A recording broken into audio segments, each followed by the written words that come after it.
From Daily Trust News Center, this is the News Hour. On News Hour tonight, respite for consumers as electricity workers agreed to suspend strike. Former President Obasanjo and APC presidential candidate Bola Tinubu meet behind closed doors. Trial of teacher accused of raping 13 pupils in Niger State transferred to New Busa. On the foreign scene, Turkey, Israel to restore full diplomatic relations. Hello and welcome to Trust News Hour. I am Mainde Shuaga. Electricity workers have agreed to resume work after intervention of Labour and Employment Minister Chris Ngige. The minister has set up a tripartite committee to resolve the grievances of the electricity workers after an emergency meeting in Abuja. Workers had earlier shut down power installations in the country to demand payment of arrears to workers of defunct Power Holding Company of Nigeria and improved conditions of service.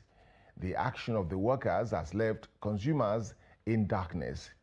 In Kaduna, members of the National Union of Electricity Employees NUE picketed Mando Transmission Station, which supplies electric power to Kaduna, Kebbi, Sokoto, and Zamfara states. Similarly, the Abuja distribution firm attributed absence of power supply to industrial dispute between workers and Transmission Company of Nigeria, TCN.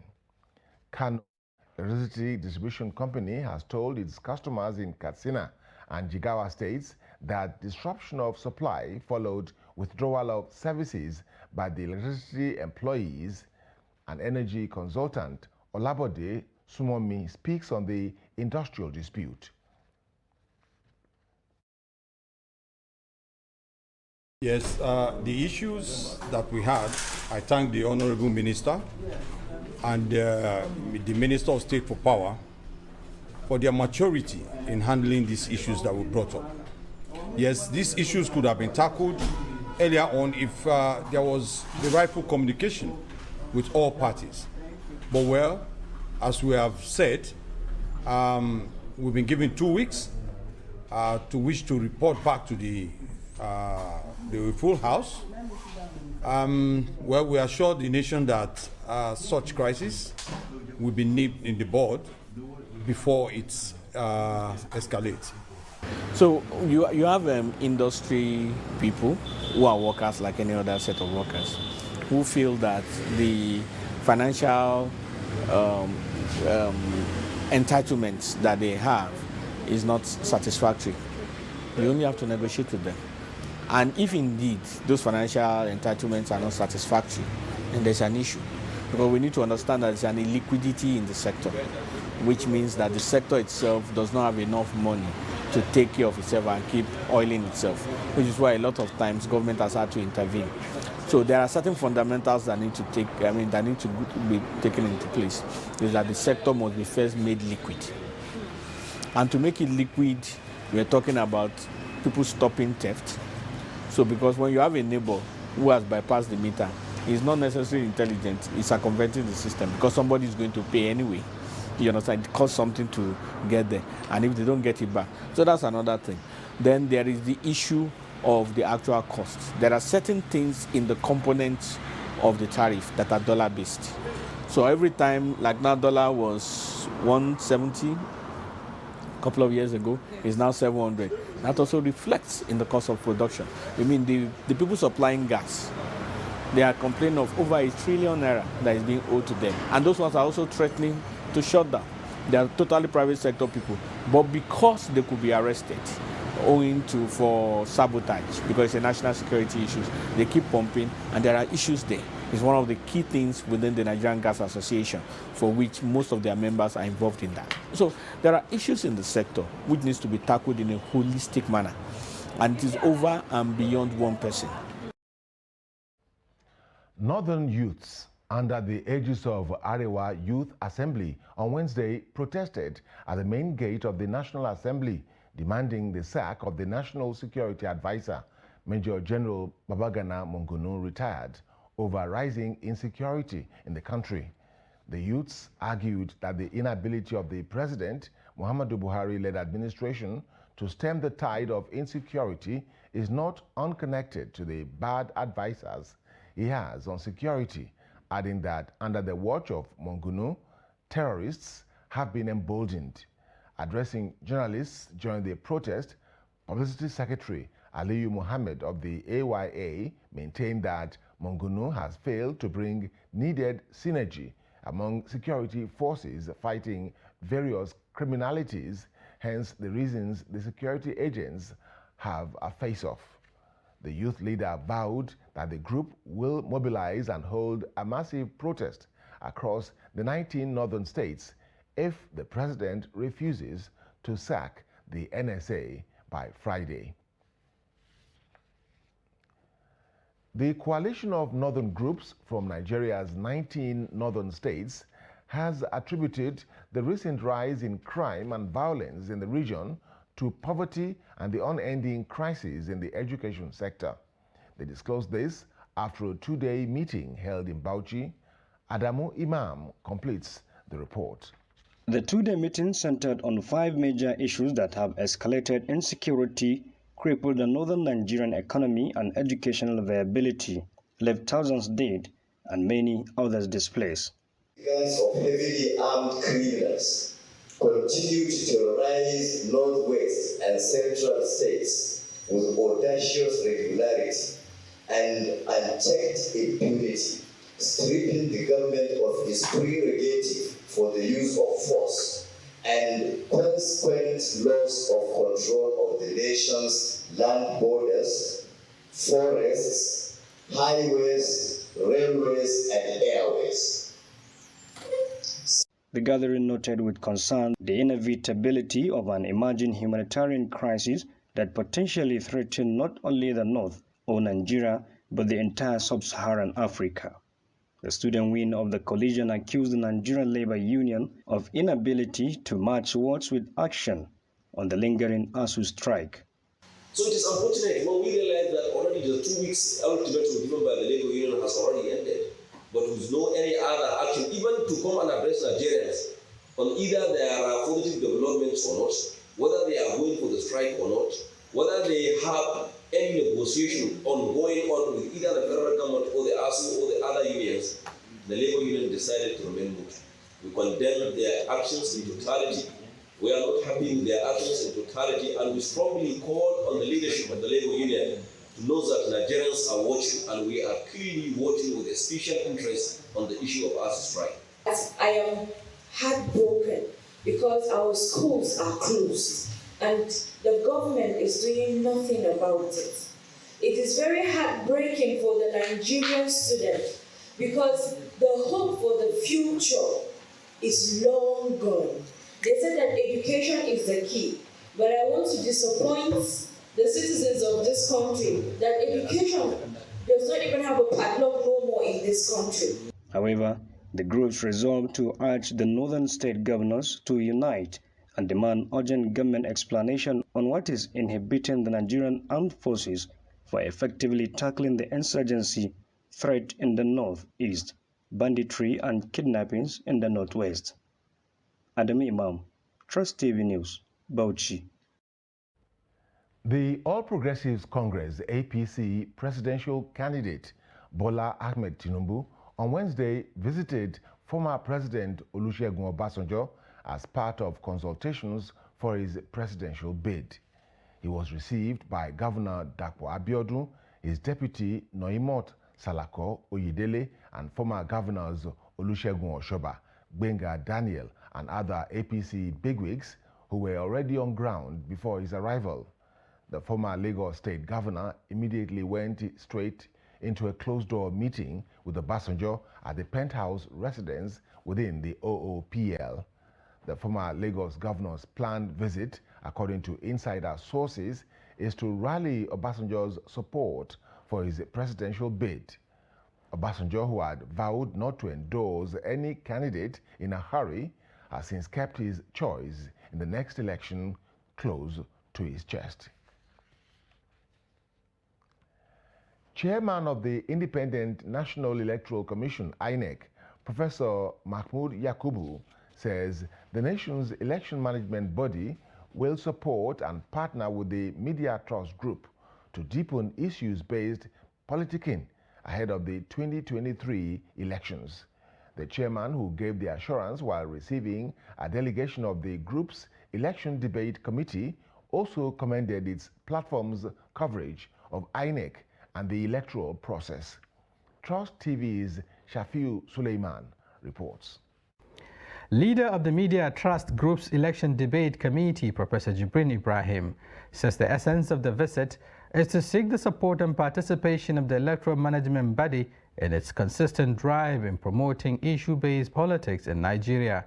We are planning a number of specific interventions that relate to making the campaign the central fulcrum around which issues will emerge, on which voters will take their decisions of which parties and which candidates to support. Responding to the request, INEC National Chairman Professor Mahmoud Yakubu applauded the initiative, which he says is aligned with the Commission's desire to entrench an issue-based politics in the nation's democratic environment. We welcome your involvement in election debate, precisely because of what Dr. Ibrahim said, the question of issue-based politics, which is central to electoral democracy. The chairman of the electoral management body appreciated the Trust Media platforms for what he described as objective and professional coverage of the Commission and the overall electoral process. We appreciate the Trust for your objective and professional coverage of INEC and our activities, but also of the electoral process generally. I think I should put it on record, appreciation to the Trust. There was a robust closed-door engagement between the two parties on contemporary and emerging threats to Nigeria's electoral democracy. Shafiu Suleiman, Trust TV News, Abuja. The Borno State Police Command has started training of its personnel ahead of the 2023 elections. The training tagged Elections Security Management, providing a safe and secure environment for credible elections in Nigeria, acquainted the security agents on the new electoral bill already signed into law. Bitrus Kurutsi tells us more. Besides the protection of civilians, property and national assets, security agencies play a critical role during elections. The already signed Electoral Act contains some rules and guidance for security agencies on how to operate during electoral process. It is against this backdrop that the Borno State Police Command held a workshop for its personnel and strategic stakeholders to enhance capacity and obligations in ensuring fair, peaceful and credible 2023 elections.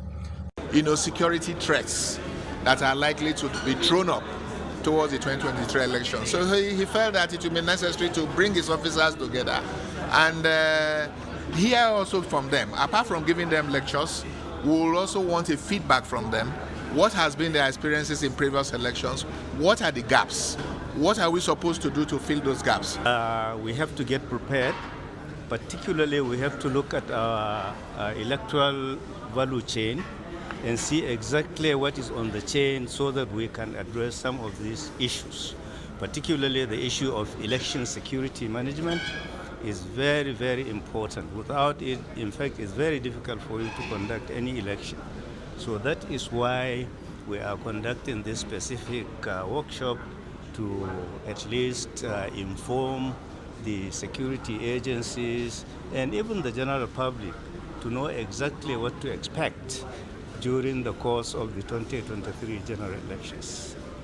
Participants are expected to share knowledge impacted on them to other personnel across other formations in the state. The Inspector General of Police, Alkali Baba, has received commendation for discipline of officers. The commendation came from residents of Makurdi who believe such action would lead to discipline in the force.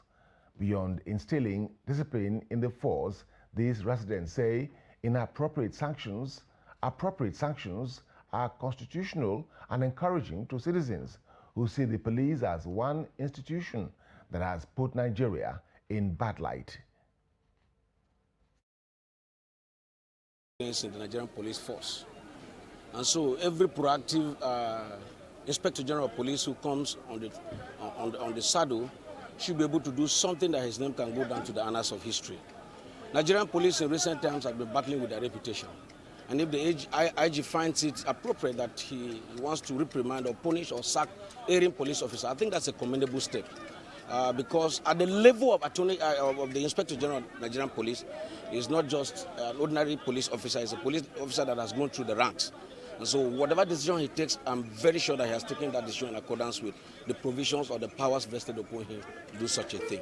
Security formations have to, purge themselves of all forms of criminality.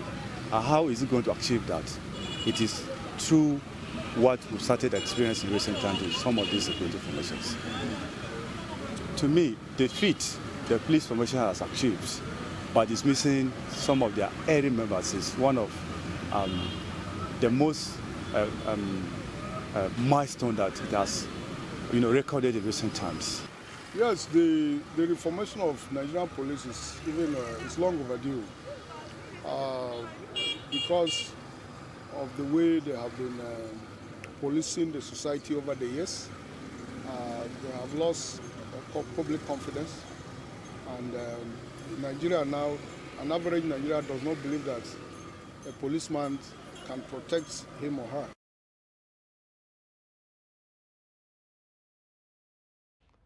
Amina Chief Magistrates Court in Niger State has on Wednesday transferred the rape case against a 48-year-old assistant head teacher of Central Primary School, Karabonde, New Busa, Borgu local government area of Niger State, Usman Galadima, to the New Busa Magistrates Court for fresh trial. Magistrate Ibrahim Musa Zago, in his ruling, said the fact that the offenses were committed in New Busa, about 350 kilometers where parties and witnesses reside, the case should be transferred to the right jurisdiction for hearing, citing difficulties the witnesses will go through traveling a distance from New Busa to Mina to testify again. Reacting to the development, the Permanent Secretary, Niger State Ministry of Women Affairs and Social Development, and Secretary, Gender-Based Violence Management Committee, Kaltum Dauda Rufai, said the state government will not relent until justice is served. As you know, we already have a law in place. The VAP law, that is Violence Against People Prohibition Law, is in place, which has been signed by His Excellency and even gazetted. So at least the law is going to take its course. Since the case has been taken up by the government, is now a government case, even if the victims are not ready to go further, we are ready to go further. And as the committee is, the chair of the committee is Her Excellency. She's not going to leave any stone unturned to see that justice is served.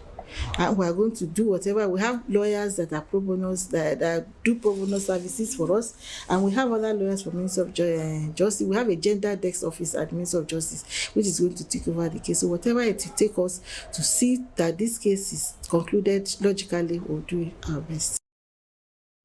Galadima, the assistant head teacher of Central Primary School, Karabonde, Borgu local government of Niger State, has been arraigned before Amina Magistrates Court 5 in August 2021 for allegedly raping and infecting 13 of his pupils with HIV/AIDS.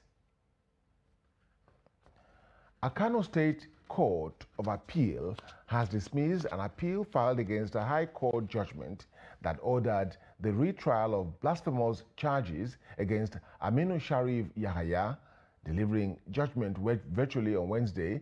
Justice Abubakar Muazu Lamido ruled that the Constitution of the Federal Republic of Nigeria empowers states through their assemblies to make laws. He ruled that Nigeria's constitution recognized that there is freedom of religion but does not allow adoption of a state religion. The court affirmed that the Kano State Sharia Penal Code of 2000 does not contravene Nigeria's constitution. Aminu Sharif Yahaya, who was convicted and sentenced to death by a Sharia court in Kano in August 2020, had earlier asked Kano High Court to quash the judgment.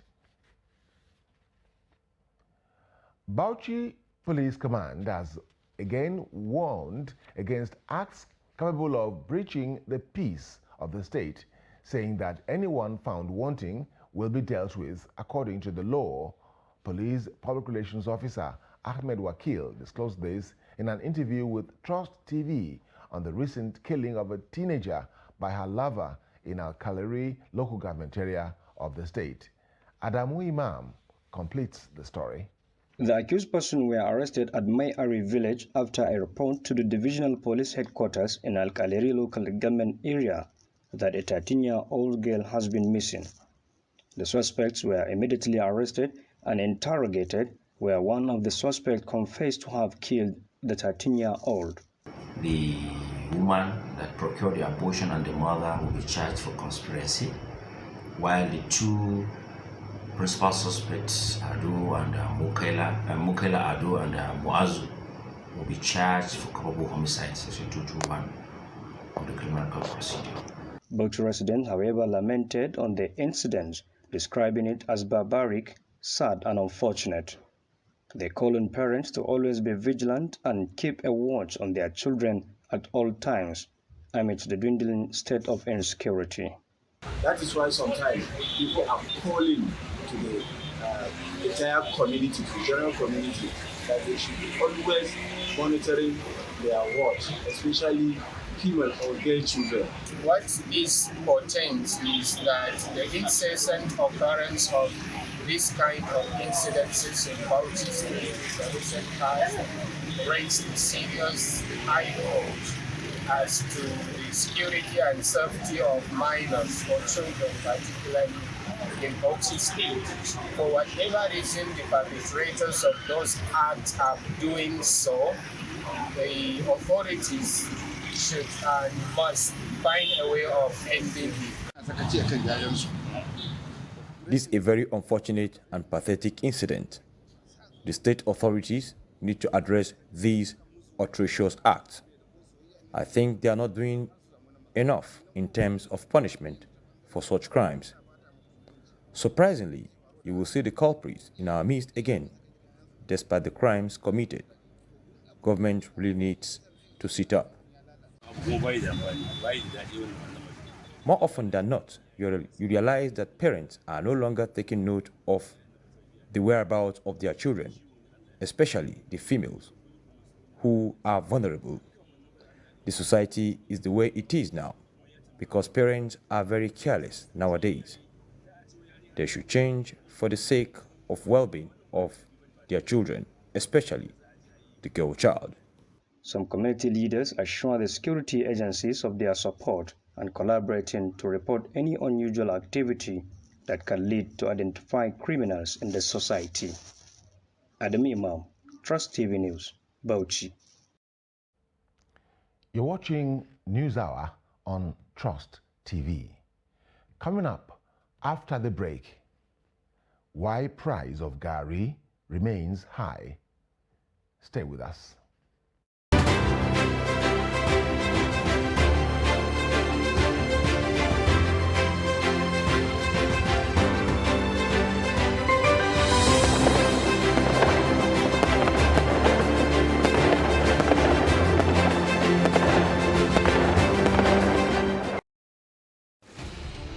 As the 2023 elections draw near, remember, evil prospers when good men and women only wish for peace, but never take a step to make peaceful elections happen.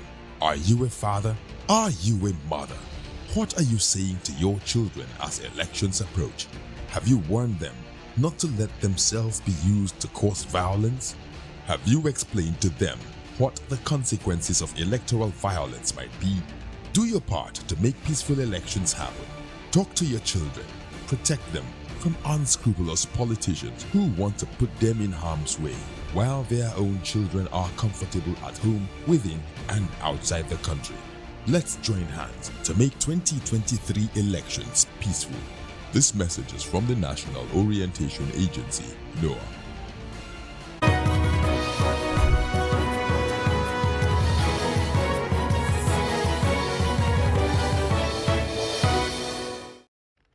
Welcome back. If you're just joining us, this is NewsHour on Trust TV. Now, a recap of our top stories. Respite for consumers as electricity workers agree to suspend strike. And former President Olusegun Obasanjo and APC presidential candidate Bola Ahmed Tinubu meet behind closed doors. Moving to other stories, detectives of the Nigeria Security and Civil Defense Corps in Niger State have arrested an 18-year-old student of the College of Fisheries Technology, New Busa Borgu local government area of Niger State, Umar Imam Gonagi, for allegedly threatening to kidnap the provost and other staff of the college.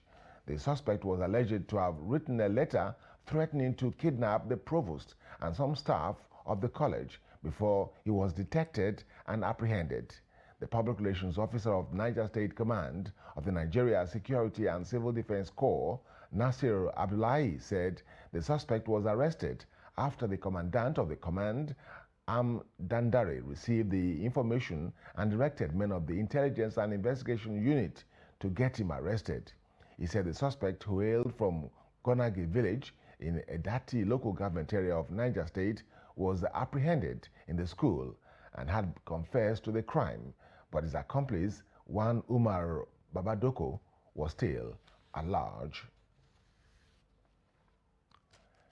Jigawa State government has ordered the closure of all schools across the state. Commissioner for Education, Lawan Yusuf, who confirmed the development to newsmen in Dutse on Wednesday, cited security threat as reason behind the closure. Yusuf said the schools were closed on Wednesday morning after the state received intelligence report about possible attacks on schools across the country, particularly in border states. Personnel of the Nigeria Security and Civil Defense Corps, NSCDC, were seen patrolling schools in Dutse. Although schools in the state were scheduled to close on Friday after completing third-term examinations, students who were still taking examinations were told to go home, a development that caused apprehension among residents of Dutse, the Jigawa state capital. The cost of carrying out the forensic audit of contracts awarded in the Niger Delta region continues to rise as the Federal Executive Council approved an additional 765.97 million naira for the project. Minister of the Niger Delta revealed this to newsmen at State House Abuja after the weekly meeting of the cabinet. The amount, he said, will cover the additional works done by the forensic auditors. Kehinde Amodu reports. For the forensic audit, a lead consultant was appointed to work with 16 other field auditors at a total contract sum of 1.786 billion naira. The project has since been concluded, but in the course of carrying out the work, the auditors had to deal with many more projects than were initially envisaged. The exercise also took an additional 7 months. The total number of additional projects considered by the auditors was 3,773. So for reasons of the additional number of projects and the additional time taken, Council today approved a revised additional sum of 765,974,975 naira 50 kobo. Meanwhile, another project which has accrued additional cost is the compensation and resettlement of communities affected by the construction of the 700 megawatt Zungeru hydroelectric power project. The total sum of 2,740,000,000 naira, which will revise the subsisting amount from 19,640,000,000 naira to 22,380,000,000 naira. Nigerians are concerned about the dip in power supply in recent times, despite promises made by the power minister that the country would be able to generate and maintain 5,000 megawatts of power from the 1st of July. We've gone very far with that, and I believe it's for that reason that we're able to reach up to 4,600 as of yesterday. In the morning, this morning, it dropped to 4,100. So this is what is happening. You will be experiencing this fluctuation due to all these issues around gas to power, because gas is not something that we control directly. You have to pay them. You have to pay gas. They will not give you gas until you pay. So we are looking at ways to solve that issue. It is the reason why we are unable to reach that 5,000 we promised you by July 1st of this year. Minister of Information Lai Mohammed is also addressing the issue of the growing inflation rate in the country. The minister gave assurances that government was trying to find its domestic means of stemming inflation. A solution to the global phenomenon varied from government to government. From State House Abuja, Kehinde Amodu, Trust TV News. Governor of Imo State, Hope Uzodinma, has donated 10 armored personnel carriers, the APC, to the Nigeria Police Force to enhance their capacity in the state. Inaugurating the vehicles in Owerri, Governor Uzodinma disclosed that he had earlier donated over 100 patrol vehicles and APC to assist security agencies in the state. The report. Receiving the armored personnel carriers, the State Commissioner of Police, Mohammed Barde, appealed for additional manpower to improve security in the state. He also commended the governor for his support, especially to widows of officers and men who died in the course of duty. Your strategic vision for Nigeria as a whole has helped us in Imo State to accomplish all we have achieved so far. And I am delighted to inform you that the general security situation in the state has considerably improved.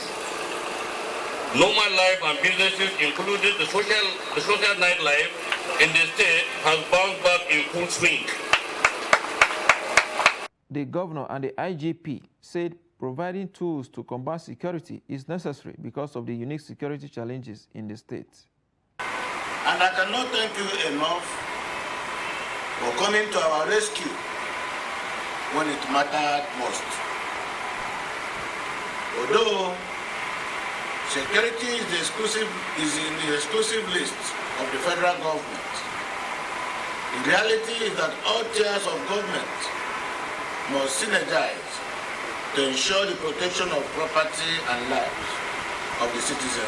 This remark, it is with a sense of honor and professional fulfillment that I join the government and peace-loving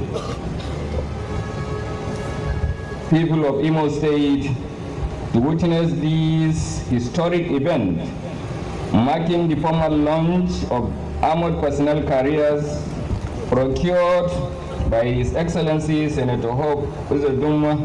The donation has been hailed as a step that adds verve to the war on insecurity in the state and nation as a whole. Road users applying Kano-Jigawa through the borderline bridge separating the two states and gateway to Bauchi, Gombe and other northeastern states are suffering due to its closure and non-repairs for a year now. Salim Umar Ibrahim, who visited the place at Takai local government area of Kano State, reports how the road closure is taking a toll on commuters and those living around the area. The report. Precisely August 30th, 2021, the Federal Road Safety Corps issued a statement notifying the closure of the Kano-Jigawa bridge, which was supposed to be temporary, following the bridge damage caused by heavy rainstorm. The bridge, located at Samiyar Bakingada, is a few kilometers away from Konar Huguma, a border town between Kano and Jigawa. But due to the closure of the road, commuters will have to use other routes, adding extra kilometers on their journey. This lack of bridge has caused many problems. Life has become expensive. Where you're supposed to pay 200 naira, you will be charged 500 naira. Because of the flood now, some are gone missing for about 7 days. We have been looking for them. We are pleading with government to look into this and find a lasting solution. With the deplorable condition of roads, coupled with the run-up and soil evaporation caused by heavy downpour, residents and commuters are now left with the option of playing the route using locally constructed canoes. About 5 months back, we have been struggling with this road before the rain. Now that the water makes the road inaccessible, we have to follow through Baranda, but that road is not wide and good as well. Now we spend hours before we reach our destination. Locally constructed canoes, though obvious threat to passengers' safety, are now seen as the only means of conveying passengers across the less than 100 meters distance. If we took passengers from the park, we have to drop them here. They will enter canoe and cross over before they can take another vehicle to Bauchi. This is stressing to the passengers and also to us drivers. We are not happy with that. It was further learned that more than 20 people, including females and children, have lost their lives recently as a result of both mishap, while many others are still missing. While there is no sign of ongoing work at the site, road users are calling on the government to look into their plight as a matter of urgency. For now, these canoes are the only means of crossing over both people and goods. Salim Umar Ibrahim, reporting for Trust TV. Fake and substandard products can be found in almost all categories of goods, ranging from drugs, electrical and electronic appliances, and spare parts, among others. In this report, Kabir Lawal finds out how the substandard products menace in the country has crippled some business activities and caused producers to reduce the quality of their products. The report. So this is what I have in my office. So with this, any form of substandard can be traced in this machine. Substandard products are simply out of specification products. They are always below the regulatory standard set for making such products. A cross-section of dealers of both spare parts and electrical appliances have called on government and other stakeholders to sensitize the public, especially those in the rural communities, on which goods to buy and how to confirm their authenticity. Uche Unwosu, who sells electrical appliances, wants the government to tighten checks on imported goods at the ports before they are distributed in order to stem the steady influx of substandard tires, spare parts, and drugs in the country. This side of the country, because of the porousness and also nonchalant attitude of those who are in the hem of their face, that allow anything to flow into the country. So that is where you talk about substandard and standard products. And I think the only way we can checkmate this issue of substandard is from the entry point.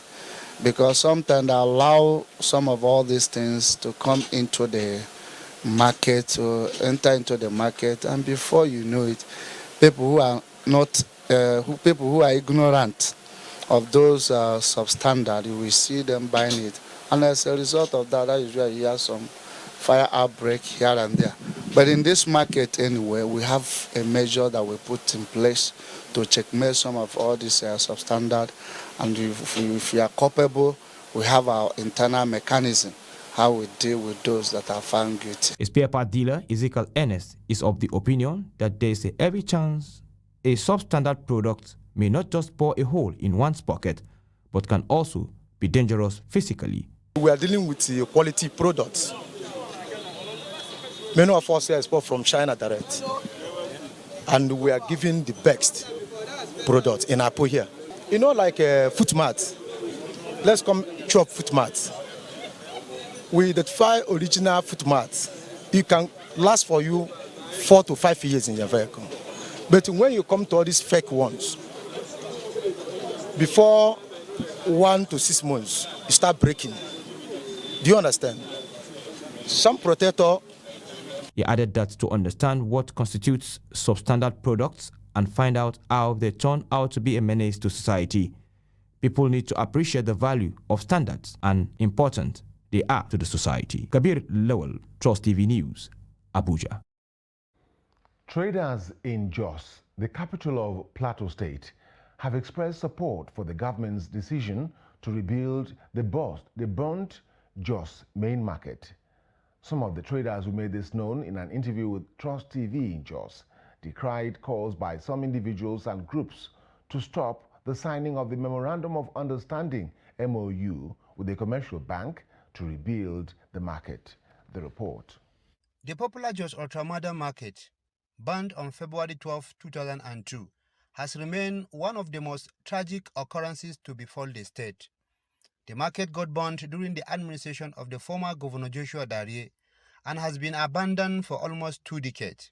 However, soon after the state government entered into agreement with a commercial bank to rebuild the market, some individuals and groups protested the government's decisions to rebuild the market on the grounds that majority of people of the state are not aware of the terms and conditions reached with the financier of the project. But traders in Jos have called on those against the rebuilding of the market to allow government to commence the project. Emeka Okaro, a trader in Abuja market, said it is better to allow the government to rebuild the market than to abandon it. I fully supported the rebuilding of the market, and every trader also we want to also support that. Chairman of Abuja market, Adam Abdulwahab, on his part said he doesn't see anything wrong with government effort to rebuild the market, saying such efforts are long overdue. All other governments that will come in will promise they will rebuild it, but nothing has this. If not, this government now want to embark on this, and so we are encouraging them to go ahead and just to enlighten people that do not aside the financial benefit or economic benefit of that kind of project. So that's my own take. Christiana Onyiloye, a trader selling foodstuff around Terminus Roundabout, also said the building of the market is for the benefit of Plateau citizens, as it will create job opportunities for the teeming people in the state. I wish the government to build it because everybody, even the government, the masses, it will be valuable for everybody. Not only the marketers. There are some people out there, they get jobs inside. Many are hopeful that if the government succeeds in building the market, it will provide more revenue for the development of the state. From Jos, Ado Musa reporting for Trust TV. Gari is arguably Nigeria's most patronized staple food and is popular with every class of the population. Despite being consumed by almost all, not many are familiar with the process of converting gari tubers to what is known as gari. In this report, Trust TV's Hamid Oyegbade highlights the process of making gari and the challenges facing gari producers as price soars in recent time. His report is presented from our studios. Easy to prepare and cheap to buy. Garri is one of the staple foods in Nigeria that cuts across all tribes. It is the creamy, granular flour obtained by processing the starchy, tuberous roots of freshly harvested cassava. The Yoruba people of southwest region of Nigeria make eba from garri and eat with okra or egusi soup. Garri can be soaked in cold water and consumed with milk and sugar plus or minus roasted granules. Garri is predominantly a preoccupation of locals in villages and communities. A garri producer at Owodede in Osun State, Shakiru Akinola, explained the process of making garri from cassava. The process of making garri is not long and not difficult. So the first thing to do is to go to farm and get cassava. After getting cassava, we bring it out to this garri processing industry here. So they will now peel the garri, the cassava. After peeling, they will wash the cassava to make it neat so that all the sand will come out from it. So after washing, they will take it down to the grinding machine. The grinding machine is to make the cassava grinded. After you grind it finish, you pack inside the rice sack. After you pack inside the rice sack, you leave it for some days to allow the water to come out. After 3 or 4 days, you take the cassava down to jacking machine. You bring it out to sieve the cassava with this ashe. So after that, you put inside the fire to make it fry. After making it fry, that is how you get your garri. After that, you can drink it garri or you make with eba with it or some other food that you can make garri with. Another producer, Bojubola Mojere, says she makes gains sometimes and record losses also, depending on patronage by consumers. People should buy garri for personal consumption. I have plenty of garri in stock for sale. You too can buy garri from me after this interview. That's how you can help me. We need more patronage now because of the quantity in the store. The inflation has affected patronage. In the past, when we produced garri here, people would buy everything same day. But it is not so anymore. Most people are broke now and angry. May God help us. Despite the recent increase in price and seeming lull in patronage, many believe that with time, buyers and sellers will reach a compromise due to the importance of the staple food to Nigerians.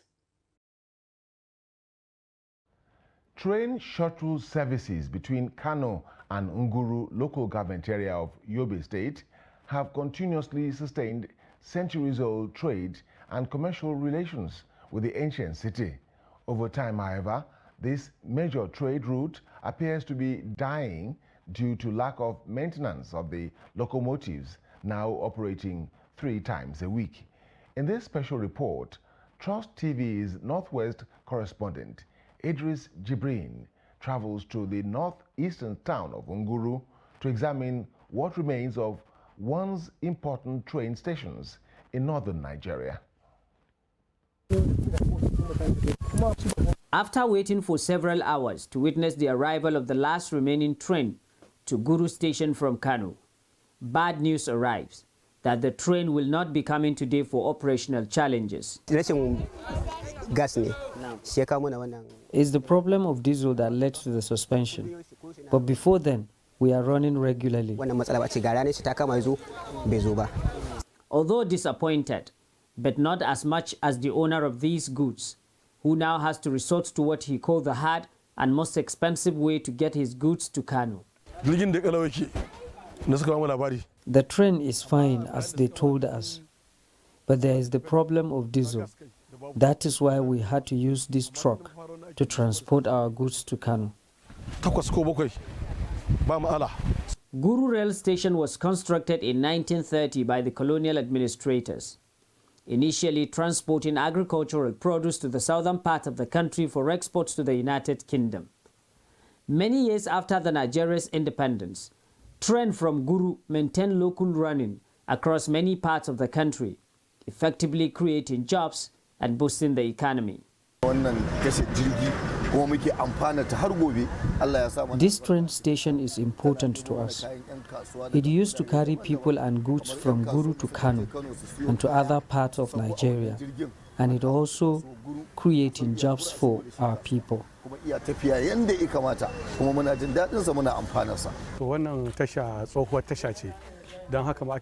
This is an old train station that is used to be called Guru Terminus, from where we transport livestock, agricultural produce, granite, and so on to several countries of the world.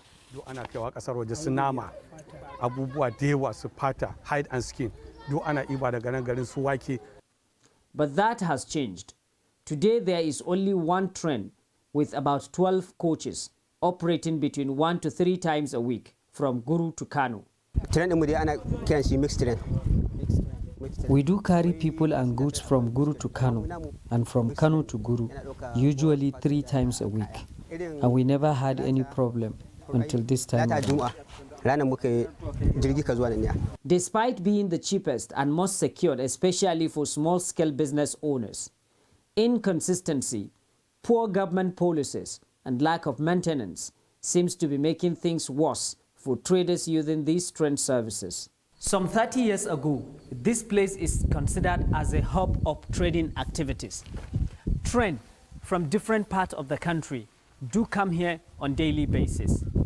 As of today, there is only one train coming here from Kano and going back to Kano from this place.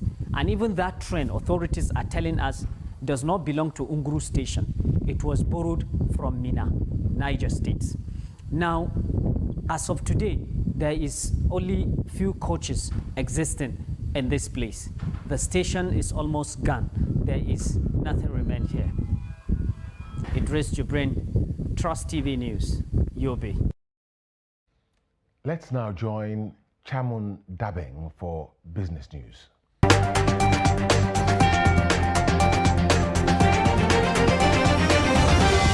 The federal government has blamed the shortage of gas supply for its inability to meet the target of 5,000 megawatts of electricity generation.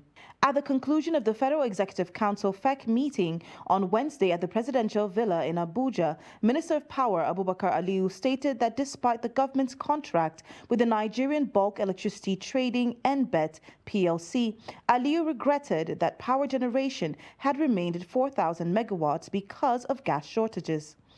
As his ministry works around the clock to improve the situation, he stated that necessary ingredients has been obtained to resolve the problem. The minister added that the revised estimates for the updated rates of building structures for compensation and resettlement of the communities impacted by the construction of the 700-megawatt Zungeru hydroelectric power projects were approved by the council at 2.74 billion naira. President Muhammadu Buhari has appointed Mohammed Bello as the new head of the Revenue Mobility Allocation and Fiscal Commission, RMAFC. The ceremony was held on Wednesday in Abuja prior to the start of the Federal Executive Council meeting. After the ceremony, Bello told reporters that the commission would help President Buhari's administration generate more revenue and stop leakages.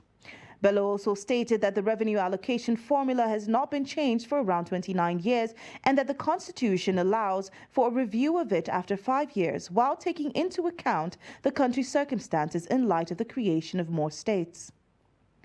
Pensioners under the Defined Pension Benefit Scheme have condemned what they call a woeful disparity in payment of their monthly pension benefits implied by the Pension Transitional Arrangement Directorate, PTAD.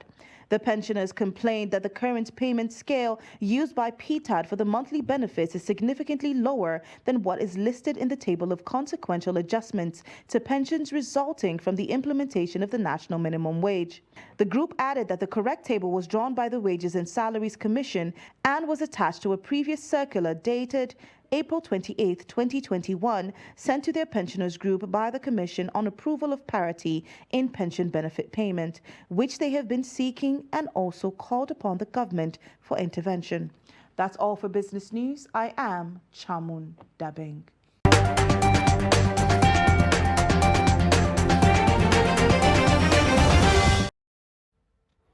On the foreign scene, Turkey and Israel have agreed to restore full diplomatic relations and will return ambassadors to each other's countries following a gradual improvement in relations, the two countries have said.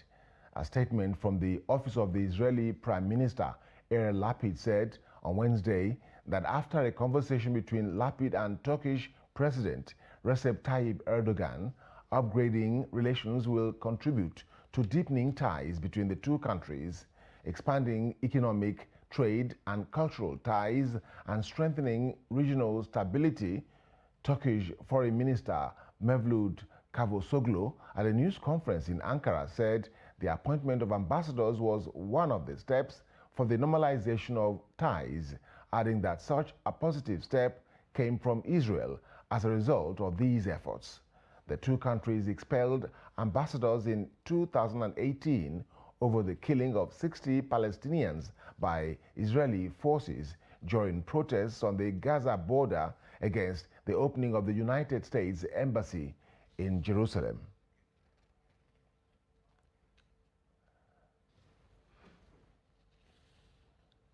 And with that, we have come to the end of NewsHour on Trust TV. For more news, connect with us across all our social media handles. I'm Ainde Shuaga, thanking you for watching.